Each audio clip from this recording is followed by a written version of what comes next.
y, y me ha costado muchísimo, pero aquí estoy para compartir este trozo de pan, como decía Israel, y hacerles bien, continuar con esta serie de mensajes que ya parece mentira, pero ya llevamos 8. Hoy es el mensaje número 8 de esta serie, mensaje número 8 de la serie. Y bueno, a lo largo de estas semanas, pues yo estoy siendo muy bendecido. Hoy continuaremos con nuestra serie de mensajes acerca del libro de Nehemías. Seguimos con la restauración de las puertas. En el mensaje, en este mensaje, vamos a estar trabajando con la tercera puerta que fue restaurada, que por lo menos registra el libro de Nehemías, que es el libro con el cual estamos trabajando nosotros. Y hace un par de semanas estuvimos hablando, o ya hemos visto la restauración de la puerta de las ovejas, donde lo enfoquemos y hablemos acerca de la restauración a nivel de personas. Así comencemos la restauración de las puertas. La puerta de las ovejas enfocada a personas. La restauración de personas. La semana pasada estuvimos tratando acerca de la puerta del pescado y hablemos acerca de la labor que Dios nos ha encomendado a la iglesia. Ese es el ministerio de la reconciliación. En esta tercera puerta, como es la puerta vieja, vamos a estar, a medida que vemos su restauración, vamos a restaurar, esta es mi intención, lo quiero dejar desde el inicio del mensaje. Quisiera enfocarme hoy a restaurar a todos aquellos que lo necesitan los valores que se han perdido. Aquellos valores que quizás no están perdidos, pero sí estropeados. Y quizá necesiten una reforma como esta puerta. La puerta vieja, la restauración, quienes se implicaron en ella y los personajes que aparecen, se encuentra en el capítulo 3 del libro de Nehemías, en el verso 6 al 12. No vamos a estar trabajando con todos ellos, porque sería un tema demasiado largo. Quizá únicamente pues vamos a tocar un par de puntos, pero básicamente para que ustedes vean que está ahí ese texto. Nehemías capítulo 3 verso 6 dice: la puerta vieja fue restaurada por Joiada, hijo de Peseac, y Mesulán, hijo de Besodías. Ellos la enmaderaron y levantaron sus puertas con sus cerraduras y sus cerrojos. De ahí al verso 12 aparecen una serie de personajes que ayudan a que la puerta vieja sea restaurada. Cada uno de los personajes que aparecen tienen un mensaje oculto a la espera de que nosotros empecemos a escarbar en la palabra del Señor y descubramos las grandezas que hay ocultas en cada nombre. Ya hemos visto que en las dos anteriores puertas, la de las ovejas y también la puerta del pescado, oculto en los nombres de los restauradores, pues había un mensaje de Dios hacia nosotros que podíamos aplicar. No vamos a hablar de el significado de todos los nombres que podríamos descubrir grandes tesoros, pero no es mi enfoque principal hoy. Como hoy vamos a hablar acerca de los valores que quizás hemos perdido o que quizás hemos estropeado, lo que sí quiero dejar de importancia es que sepamos que tenemos oportunidad todavía de restaurar los valores perdidos, restaurar los valores que quizás hemos estropeado, y vamos a estar hablando cuáles son esos valores. Miren, hoy día sería muy difícil ir a Jerusalén, contemplarla y decir, mira, aquella es la puerta de vieja. Hoy día sería muy difícil distinguir la puerta vieja en Jerusalén, porque obviamente todas las puertas son viejas, antiguas. Prácticamente todas tienen el mismo color, y sería muy difícil identificarlas así a primera vista, mismamente por el color, la antigüedad, por muchas cosas. Pero para un judío sería completamente diferente, porque un judío bien podía distinguir hoy día cuál es la puerta vieja, y podría distinguirla por una sencilla razón. Bueno, entre muchas razones. Una de ellas obviamente es porque viven allí y podrían distinguirla. Otra bien podía ser por la leyenda, entre comillas, que persigue a esta puerta. Hay una leyenda entre los judíos que nos habla del origen de esta puerta. Fíjate, no sé si ustedes recuerdan, en Génesis capítulo 14 y en el verso 18 aparece un personaje misterioso del cual incluso los teólogos pues han discutido mucho. Ese es el personaje que responde al nombre de Melquisedec. ¿Recuerdan?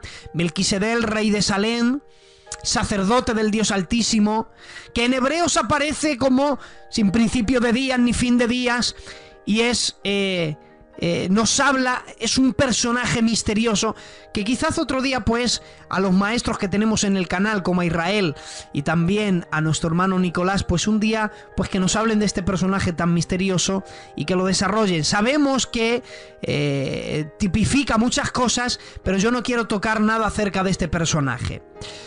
Pero en el capítulo 14 y verso 18 del libro del Génesis aparece este personaje y le habla de él como el rey de Salem, de una ciudad llamada Salem. Claro, defienden de que esta ciudad es Jerusalén y que en su inicio antiguamente se llamaba así.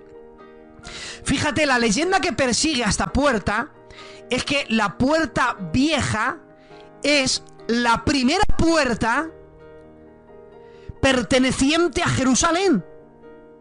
Y esa es la leyenda, entre comillas, que persigue a esta puerta. Es algo que no podemos demostrar porque no tenemos pruebas suficientes, pero lo que sí podemos decir claramente, sin temor a equivocarnos, es que cuando un judío está frente a esa puerta, pues lo que le viene a la mente son cosas del pasado. Lo que recuerda son cosas de el ayer. Su mente empieza a viajar en el tiempo y empieza a echar pensamientos del antaño. Lo que sí recuerda esta puerta son las cosas del pasado. Y fíjate,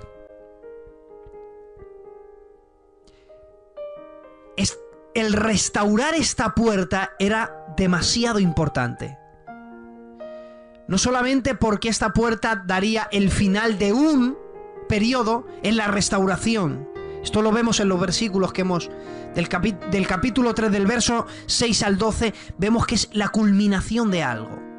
Aunque luego siguen restaurando, pero es súper importante la puerta vieja. Era muy importante para ellos. No podían perder la conexión con lo pasado. Es muy importante para alguien no perder la conexión con el pasado. Fíjense, no perder la conexión con el pasado, ¿en qué sentido? Porque hay ciertas cosas del pasado que no debemos recordar. Como por ejemplo, alguien que te hizo daño. Esas cosas no son buenas que las traigas al pasado. del pasado al presente, porque lo único que te van a hacer es hacerte más daño. Pero nunca tenemos que perder la conexión con el pasado en esto. Fíjense, en el capítulo 6, y ahora empezamos con nuestra aplicación. En el capítulo 6 del libro de Jeremías, podemos leer algo terrible. Lo terrible que podemos leer en el capítulo 6 del libro de Jeremías es la situación tan desastrosa, la situación tan difícil, la situación tan caótica en la que estaba viviendo el pueblo de Israel, Jerusalén y sus habitantes por causa suya. Porque Dios muestra en el capítulo 6 de Jeremías las grandes maldades que está haciendo los habitantes de Jerusalén. Pasando de las maldades a abominaciones. Y para colmo, dice la Biblia, dice Dios, se recrean en ellas, se gozan. No tienen pensamiento de cambiar. Pero fíjate, Dios les advierte que si no cambian de la manera en que están viviendo, que si no dejan las maldades y las abominaciones, van a cosechar unas terribles consecuencias. Pero antes, Dios les brinda una salida. Porque así es Dios. Dios es así, hermanos. En el capítulo 6 y verso 16, Dios les brinda una salida a los habitantes de Jerusalén para que, si quieren volverse de sus maldades, pues no van a cosechar lo que se les viene encima. Por eso en capítulo 6, verso 16 del libro de Jeremías leemos: así ha dicho Jehová, paraos en los caminos y mirad y preguntad por las sendas antiguas cuál sea el buen camino, y andad por él, atención, y hallaréis descanso para vuestras almas. Dios le está diciendo al pueblo de Israel: vivís demasiado cansados, así no podéis manteneros, necesitáis cambiar Jerusalén.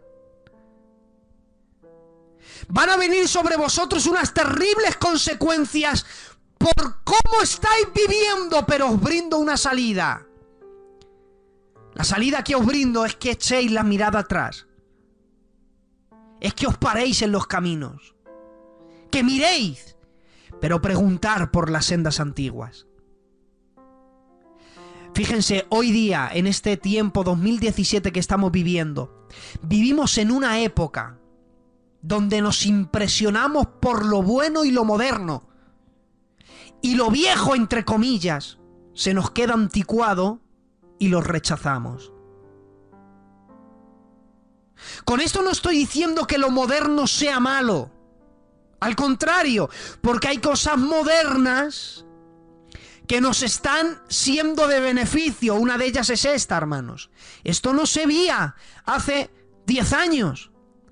Cuando yo me convertí hace 16 años, esto era un sueño. Bueno, ni un sueño era, porque no podíamos ni imaginar a cuántas almas y personas íbamos a llegar por medio de este medio, y lo bien que íbamos a hacer y la unión que íbamos a tener. Todo esto, hermanos, no venía ni a nuestro pensamiento. Pero la tecnología tan moderna nos ha traído esto en beneficio. Entonces yo no estoy diciendo que lo moderno sea malo. Lo que sí quiero dejarte hoy, esa espina en el corazón, para que reflexiones. Hay cosas del pasado que no puedes olvidar. Y una de ellas son las sendas antiguas. Fíjate, para ir profundizando un poco más, te voy a hacer preguntas, y me encanta predicar en cello porque yo hago preguntas y así no escucho quién está respondiendo. Pero respóndete a ti mismo. ¿Amas a Dios hoy con la misma pasión que el día que le conociste? Y yo quiero predicar tranquilo. Tu vida de intimidad, tu amistad con Dios, han madurado, pero han madurado sin olvidarte de dónde Dios te sacó. Me encanta el versículo en las epístolas, que no recuerdo cuál, lo estoy citando de memoria. Dice la Biblia: examinaos a vosotros mismos, probaos a vosotros mismos, a ver si es que estáis en la fe. En esta noche hazte un examen a ti mismo y pregúntate a ti mismo. Yo me voy a preguntar a mí mismo: Eugenio, ¿amas a Dios con la misma pasión que lo amabas hace 16 años?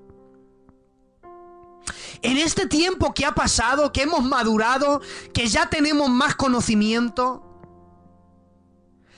que nos escuchan por sello, que quizá la gente nos conoce, que quizá la gente nos invita, que quizá, entre comillas, salimos en carteles. En medio de todo eso, que has madurado, que has crecido en conocimiento, ¿te has olvidado de dónde Dios te ha sacado? ¿Acaso te has olvidado que tu vida cobra luz y sentido porque Dios te sacó de lo peor de lo peor? Cuando nosotros olvidamos, echamos en el olvido de dónde Dios nos ha sacado, de dónde Dios nos ha rescatado, de cuál serían nuestras vidas si Dios no se hubiera cruzado en nuestro camino. Pregúntate, ¿qué hubiera sido de tu hogar si Dios no hubiera entrado en él? ¿Qué hubiera sido de tu matrimonio si Dios no hubiera intervenido? ¿Qué hubiera sido ahora de su vida? ¿Dónde estaría este día, viernes, de noche? ¿Dónde estaría si Dios no se hubiera cruzado en su camino? ¿Se ha olvidado de eso?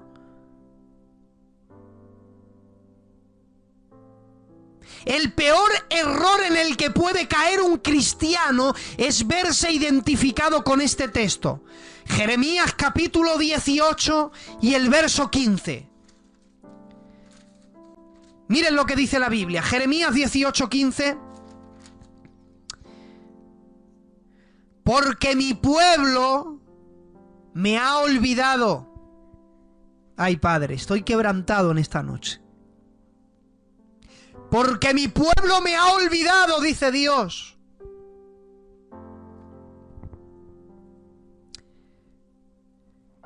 Créeme que estoy quebrantado. Si Dios dice, mi pueblo me ha olvidado, es porque Él piensa en su pueblo. Y Él piensa en cada uno de nosotros y sabe cuánto es que le recordamos, cuánto le tenemos presente. Y dice Dios, con dolor, mi pueblo me ha olvidado. Incesando a lo que es vanidad, es decir, ofreciendo incienso, ofrendas a lo que es vanidad, a ídolos que tienen boca y no habla, que tienen manos y no ven, que los han creado con sus propias manos, a ídolos, a dioses falsos que se han creado, queman incienso delante de ellos. De esa manera me han olvidado a mí. Y han tropezado en sus caminos, atención, en las sendas antiguas.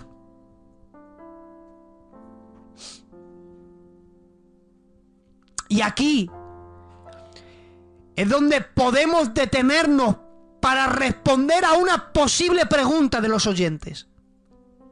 Puede que haya mucha gente que me está escuchando ahí al otro lado que esté preguntando, Eugenio, ¿qué debemos hacer para no caer en el mismo error que Israel en Jeremías 18:15?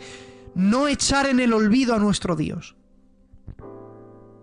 ¿Qué debemos hacer para no olvidarnos de las sendas antiguas?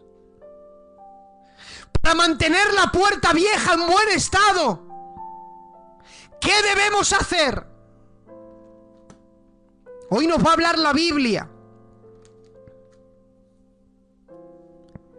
Segunda de Pedro, capítulo 1 y el verso 9.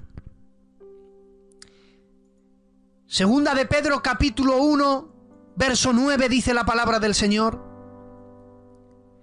Pero el que no tiene estas cosas,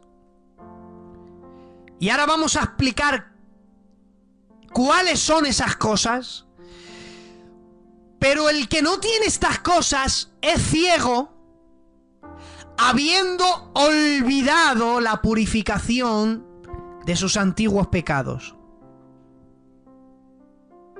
El que no tiene estas cosas es ciego,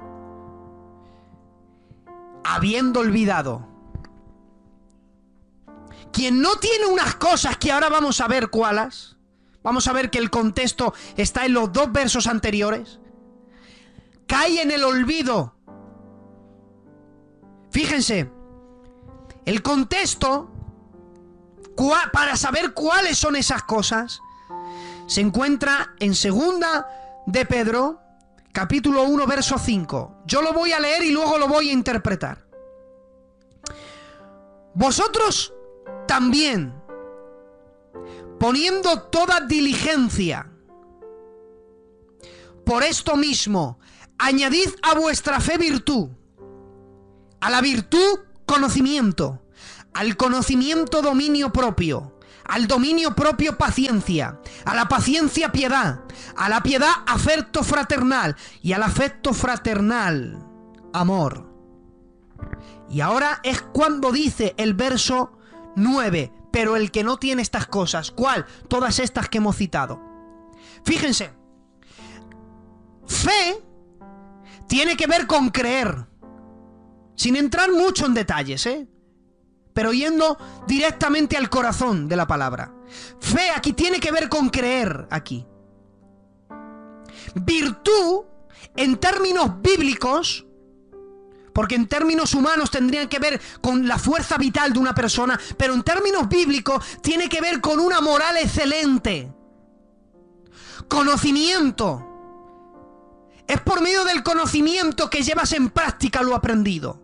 Dominio propio, que tiene que ver con el poder que tenemos para poder afrontar y vencer las pasiones. Paciencia, que tiene que ver con sufrir sin que el ánimo se perturbe. Piedad, que tiene que ver con el amor a lo divino, en este caso a Dios. Afecto fraternal, que tiene que ver con darse a los demás. Y amor. Interpretando todo esto, podríamos leer los dos versículos de la siguiente manera. Fíjate, quien ha perdido todo esto, ha olvidado la purificación de sus pecados. Miren, interpretando todas estas palabras, haciendo un paráfrasis del texto, lo entenderíamos de la siguiente manera. A vuestra creencia añadidle una moral excelente. A esa moral excelente podréis ponerla en práctica a través del conocimiento. Practicando lo aprendido. Y mientras lleváis en práctica esa moral excelente por medio del conocimiento, de la práctica de lo que habéis aprendido, dominio propio, no os dejéis arrastrar por las pasiones. Ser fuertes, porque puedes vencerla. Y sé que esto será una lucha dura, pero paciencia, pero sufrir sin que el ánimo se perturbe. Si te faltan fuerzas, las encontrarás en mi amor, y ahí la piedad. Ahí encontrarás tanto amor que podrás, afecto fraternal, darte a los demás. Y al recibir tanto amor de mí, podrás dar amor a los demás. Un cristiano que no se identifica con esto que acabamos de decir ha caído en un grave error. Si no te identificas con un cristiano lleno de fe, con una moral excelente, con dominio propio, con paciencia, con ese amor a Dios, con darse a los demás, que todo esto parece un cuento antiguo, has caído en el error de olvidarte de las sendas antiguas. Si no te sientes identificado con todo esto, con lo antiguo, con el evangelio puro, la esencia que nos predicaron, porque dice Pablo, si alguien os predicara otro evangelio diferente del que hemos anunciado, el tal sea maldito, sea anatema. Pero parece ser que en este tiempo en el que estamos viviendo se han perdido muchos valores. Uno de ellos es que ahora orar es aburrido. Orar es algo secundario, bueno, es aburrido. El ser puntuales en el culto, en el temor a Dios. Hoy día tenemos este lenguaje, hijo, que no pasa nada por una vez. Pero lo antiguo, las sendas antiguas, es el principio de la sabiduría, es el temor a Jehová. ¿Dónde está ese temor? ¿Sabes qué es temor a Dios? Es saber y ser consciente que Dios te está observando las 24 horas del día, los 360 días del año, cada minuto, cada segundo. Hay unos ojos tiernos que te están mirando. Y tener temor a Dios es saber que Dios me está mirando, y cuando yo soy consciente que Dios me está mirando, hay ciertas cosas que viene la tentación y tengo que luchar. Fíjate, Dios nos ha dado dominio propio. El dominio propio tiene que ver con la fuerza y la capacidad que Dios te ha dado para soportar y vencer las tentaciones. Puedes decir no a la tentación.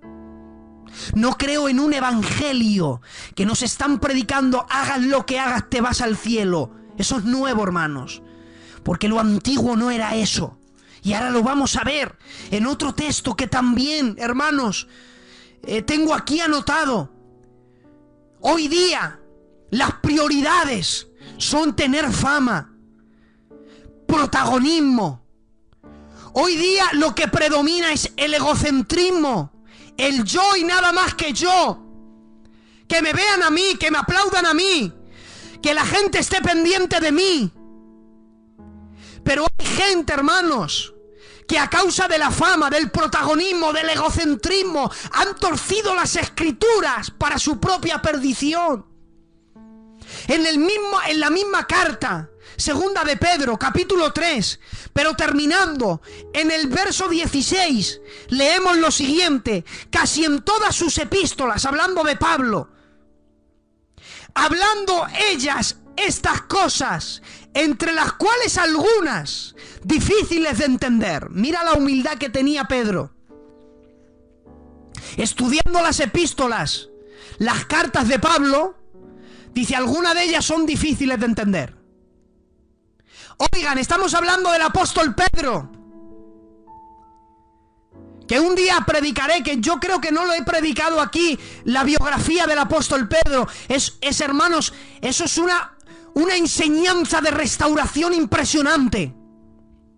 Pero él es humilde. Dice, algunas de las cartas, dice, no las entiendo, son difíciles de entender. Hoy creo, escuchen, hoy se ha perdido esa humildad que es senda antigua. Y hoy la gente no quiere aprender de los demás, se lo saben todo. Porque piensan que si alguien me enseña a mí, entonces yo ya no estoy en la onda. Fíjate, hermanos, mira, no todo el mundo, no todos albergamos el conocimiento completo de las cosas. Debemos ser humildes. Miren, cuando yo empecé este estudio del libro de Nehemías, No sé si recordarán que yo inicié este estudio hablando de las profecías de las 70 semanas. Es un tema que en el tema de la profecía, quien no domine la profecía de las 70 semanas, pues estará un poco perdido. Nosotros aquí en el canal tenemos un maestro de escatología. En esa materia es experto. En muchas otras también. Pero para mí, estoy hablando de una opinión personal, nuestro hermano Israel de Galicia, y hoy me lo ha dicho mi cuñado. Mi cuñado iba al trabajo, que también es mi jefe, y me ha parado, hemos estado hablando, y me dice: oyes, hay un muchacho por ahí que se llama Israel de Galicia. Madre mía, cómo predica ese muchacho. Y le he dicho: pero tú no sabes que está en Conquistando Corazones, que nos enseña todos los martes. ¿Cómo? Digo, todos los martes. Digo, más, a mí me han mandado un montón de mensajes, luego te los envío. Por favor, envíamelos, me ha dicho. Digo, yo muchas veces le consulto a él. Oigan, yo voy a perder credibilidad por llamar a un hermano mío que sabe más que yo y decirle: Israel, tengo una duda. Le dije: tengo una duda acerca de las 70 semanas, necesito que me ayudes, compañero. Pues a ver, sí, dime. Pues mira, tengo esta duda acerca de esto. Pues mira, que voy a consultar. Hermanos, tardemos unos minutos. Y gloria a Dios que se resolvió la duda. Porque yo he entendido que ni soy el que menos sabe, pero tampoco soy el que más sé. Pero es que hoy la gente, el preguntar a los demás se ha quedado anticuado. Porque es que si yo digo que no sé una cosa, entonces, pues quizás yo ya no voy a ser muy famoso. Pero no, hermanos, la senda antigua es la humildad. Poder ayudar a los demás. Dejarte ayudar por los demás. Y mira cómo sigue. Algunas difíciles de entender, las cuales los indoctos e inconstantes tuercen también las otras escrituras para su propia perdición. Así que, vosotros, oh amados, sabiendo de antemano, guardaos, no sea que arrastrados por el error de los inicuos, caigáis de vuestra firmeza. Antes bien, creced en la gracia de Dios y en el conocimiento de nuestro Señor Jesucristo, para vida eterna. Guardaos, no sea que arrastrado por el error de los inicuos. ¿Qué error? El torcer las escrituras. Hoy día, hermanos, estamos viendo en estos últimos tiempos cómo se tuercen las escrituras. Vemos por internet cosas, hermanos. Bueno, eso ya, yo ya no sé si reírme, yo ya ni comento. Porque ¿para qué comentar? Ha habido de todo. Hoy día, fíjense los movimientos falsos apóstatas, torciendo las escrituras. Ungen con aceite escobas, o los llaman escobas, aquí los llamaríamos en España cepillos. Pues las ungen porque dicen que así barren los demonios de las casas y luego las venden. Hay gente, como hemos visto, Ana Méndez. Vamos a dar un puñetazo a Mamón, que es el dios del dinero. Quien tenga $500 que pase aquí y ve que una llega que no tiene y la vergüenza, y luego resulta que iba a ofrendar 1000 y entonces dice: sí, entonces puedes pasar. Cigarros ungidos, gente que se baña completamente en aceite, invocaciones, gente que entra por puertas quemadas en fuego, gente que se pone frente a parrillas, hermanos, encendidas con carbones, diciendo que eso es el fuego del Espíritu Santo, convirtiendo iglesias en discotecas. Porque bueno, da igual lo que vengan a ver.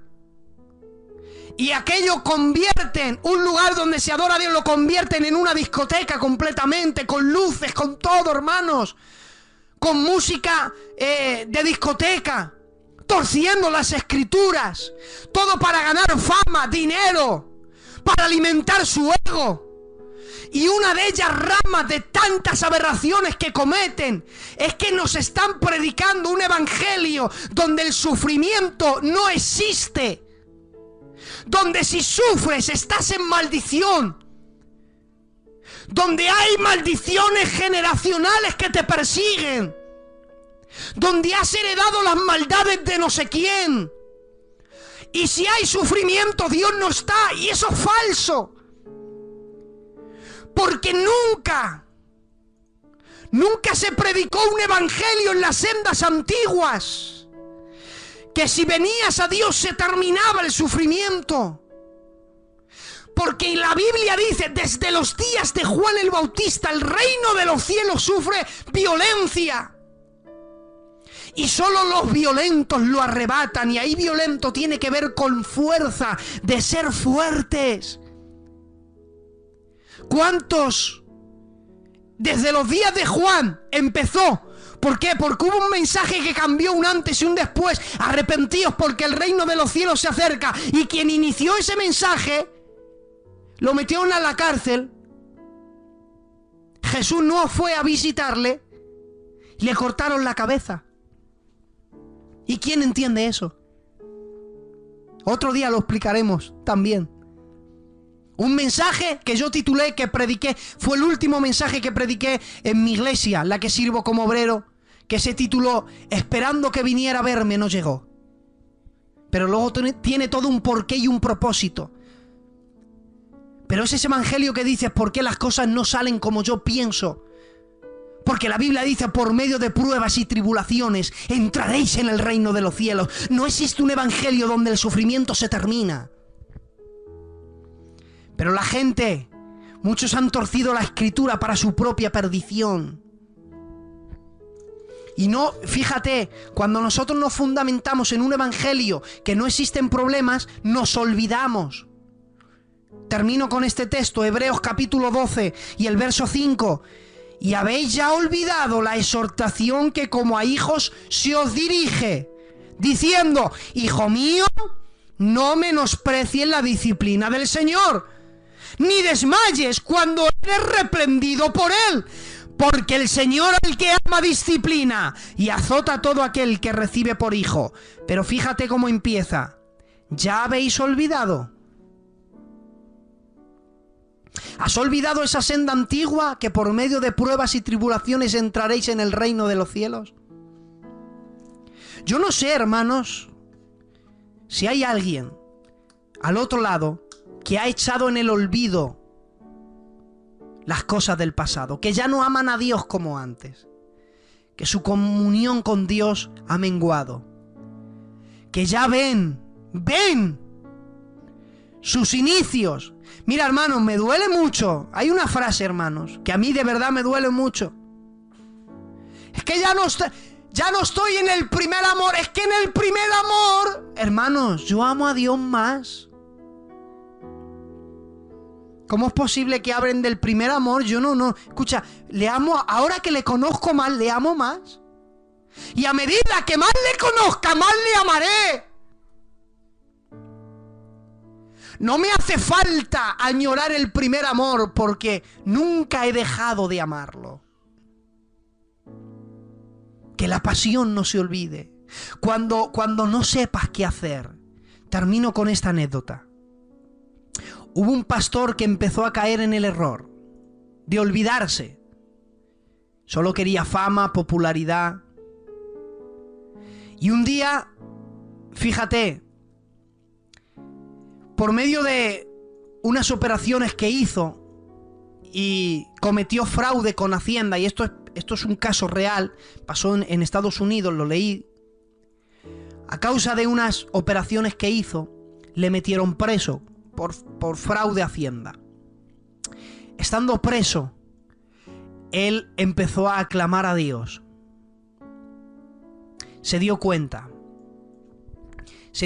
que había echado en el olvido muchas cosas. Y él quería volver a retomar la comunión con Dios. Y volver a estar con Dios, como al principio. Cuando uno de los hermanos fue a visitarle y le dijo que cómo estaba, le dijo, mira, necesito que busques a alguien, a un predicador que venga y me predique. Pero búscame a un predicador, no de los que tuercen las escrituras.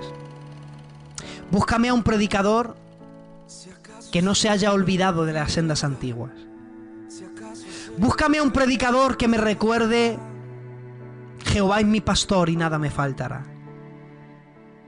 En lugares de delicados pastos me hará descansar. Junto a aguas de reposo me pastoreará, confortará mi alma. Me guiará por senda de justicia por amor a su nombre. Aunque ande en valle de sombra y de muerte, no temeré mal alguno, porque tú estarás conmigo. Tu vara y tu cayado aliento me infundirán. Aderezas mesa delante de mí en presencia de mis angustiadores. Unges mi cabeza con aceite y mi copa está rebosando. Necesitamos volver atrás, hermanos, y recordar. Por eso, cada vez que escucho a Andrés cantar esos coros antiguos, cantando ese coro de remache que ha cantado, hermanos, ¡qué maravilla! Necesitamos no olvidar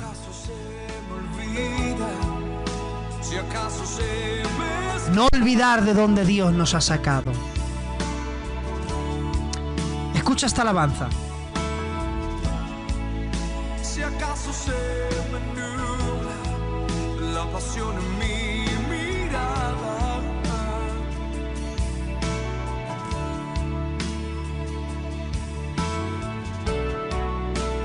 lleva mi alma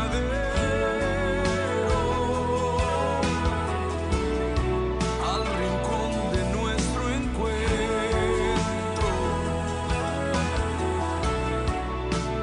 Llévame al lugar donde empezó nuestra amistad. Oh,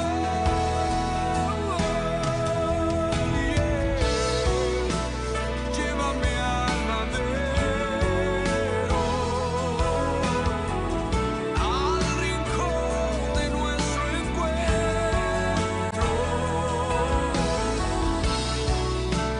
Llévame al lugar donde empezó nuestra amistad.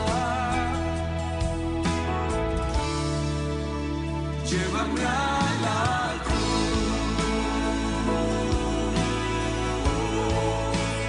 Llévame a la cruz.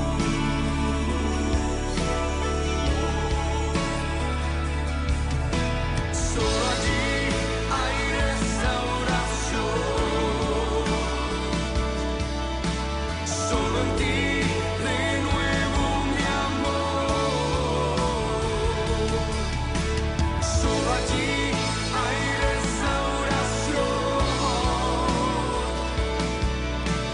Solo en ti renuevo mi amor. Llévame a la cruz.